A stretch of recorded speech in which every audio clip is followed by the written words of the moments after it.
ғана әулет, 100 ғана отбасы қазақ қоғамының қанын теспей сорып отыр. Бүкіл қазақ қоғамында қылмысқа сол 100 отбасы себепші.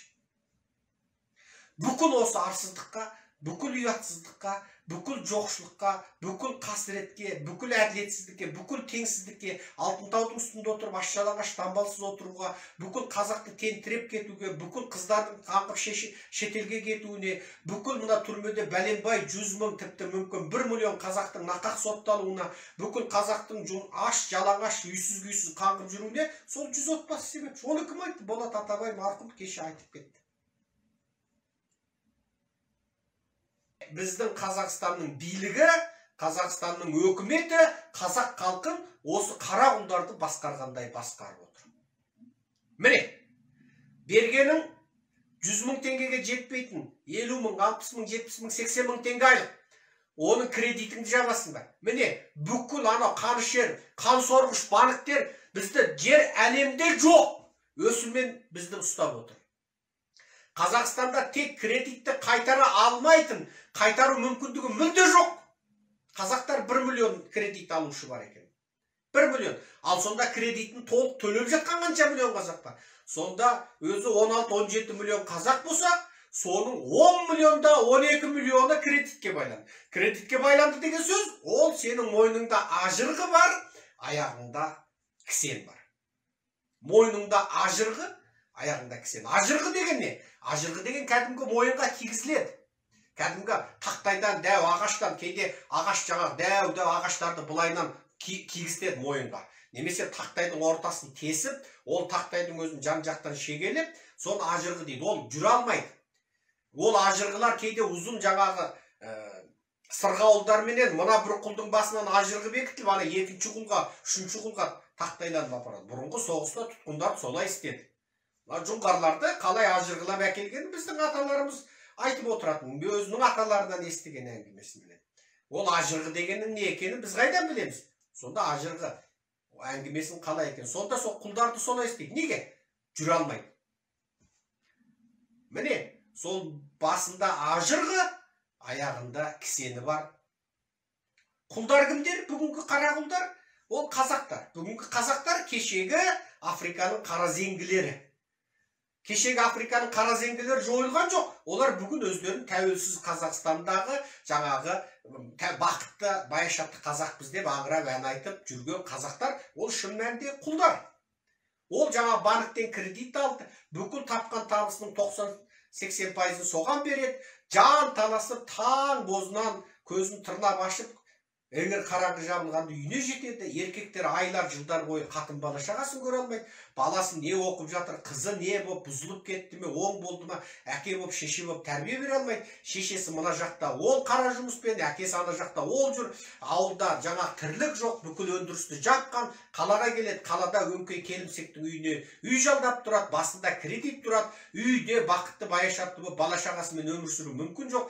Күйеуі кетеді, 3 жерде күзетші болып, қатыны кетеді, 2 жерде аспаз болып, туалет жуушы, әжетхана жуушы болып. Сөйтіп қазақтарды қор қылып, үйсіз күйсіз қаңғытып, бірімен бірін жікке бөліп, мың сан дінге бөліп, сектаға бөліп, жерге, руға бөліп, тайпаға бөліп, өңкей жезөкшелерді телевизорға шығартып, сол жезөкшелердің өміріне қарап тамсандырып, аңсатып қойып, бүкіл халықты мың сан жікке, топқа бөліп, аш-жалаңаш ұстап, соның бәрін істеп отырған не? Қазақтың өкіметі. Кәдімгі құлсың.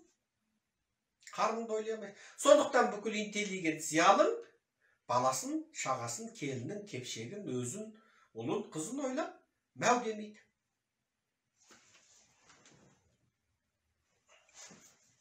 Мәу демейді. Айыпқа бұрмаңыздар, телефонға бұзылып кетті. Айыпқа бұрмаңыздар. Маған қоңырау шалатындар. Бір уақыт мен тікелей эфирде отырым ба, отырмадым ба, соған қарап сосын қоңырау шалыңыздар. Міне қазақтың бейшара халі. Кешегі қаразеңгі құл қазақ. Ал сол ардан безген, ұяттан безген, өмір сүру үшін хайуани инстинктпен ғана қалған сол қазақ бірін-бір талап жейді.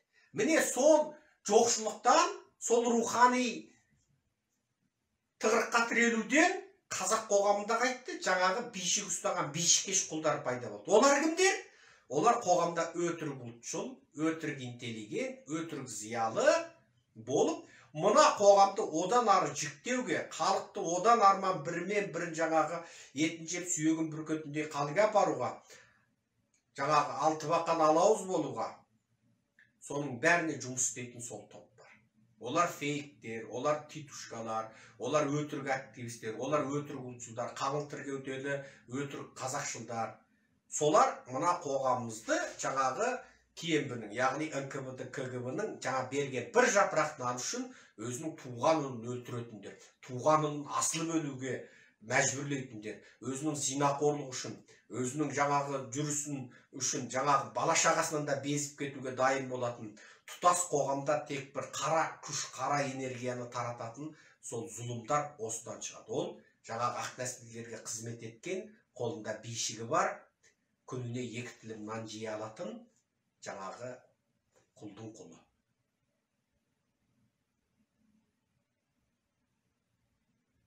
Қазақтар өздеріңді тәуелсізбін, еркінмін, азатпын деп ойламаңдар. Қазір құлдық заманда жасап жатсыңдар. Қазақтардың құлдық заманда жасағаны бұрынғы құлды қамшымен сабап, бишікпен ұрып жұмысқа айдайды, бұрынғы құл иелері. Сен де солсыңдар. Сені бірақ сабайтын қамшы банк. Сені сабайтын қамшы жоқшылық. Сені сабайтын қамшы аш отырған, жалаңаш отырған бала шағаң. Сен осы жоқшылықтан құтылу үшін енді сен бәрін істеуге дайынсың. Арқетің арша болып, борбайетің борша болып, таңнан кешке жұмыс істеуге мәжбүрсің. Сен жақсы өмір сүру үшін арыңды, ұятыңды, ұжданыңды, намысыңды, иманыңды, дініңді, досыңды, туысыңды, қысқасы өзіңді сатуға мәжбүрсің. Сені осыншалық деңгейде арсыздыққа, ұятсыздыққа, намыссыздыққа, ездікке, көмпістікке, төзуге кім мәжбүрлеп отыр? Өкімет мәжбүрлеп отыр. Ендеше қазақтар, сендер сол 14-ші, 13-ші, 15-ші ғасырдағы Африканың қара құлдарысыңдар. Айыпқа бұйырмаңдар. Дәрігер шындығын айтады. Рәк болсаң да, бір апта өмірің қалса да дәрігер айтады. Тіпті айтпаса да туысың айтады, бір апта өмірі қапты, рәктің соңғы басқышы екен дейді. Ол үшін дәрігерді атаған әлет, сен неміне деп оттап отырсың деп дәрігерді қарғап сілемей қойыңдар. Мен де солмын.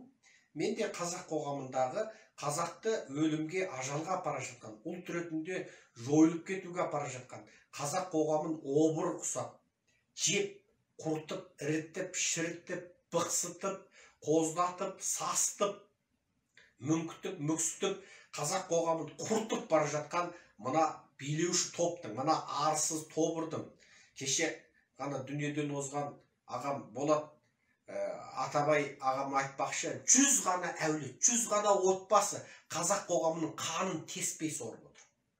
Бүкіл қазақ қоғамында қылмысқа сол 100 отбасы себепші. Бүкіл осы арсыздыққа, бүкіл ұятсыздыққа, бүкіл жоқшылыққа, бүкіл қасіретке, бүкіл әділетсіздікке, бүкіл теңсіздікке, алтын үстінде отырып, аш-жалаңаш дамбалсыз отыруға, бүкіл қазақты тентіреп кетуге, бүкіл қыздардың қаңғып шетелге кетуіне, бүкіл мына түрмеде бәленбай 100 мың, тіпті мүмкін 1 миллион қазақтың нақақ сотталуына, бүкіл қазақтың аш-жалаңаш, үйсіз-күйсіз қаңғып жүруіне сол 100 отбасы себепші. Оны кім айтты? Болат Атабай марқұм кеше айтып кетті.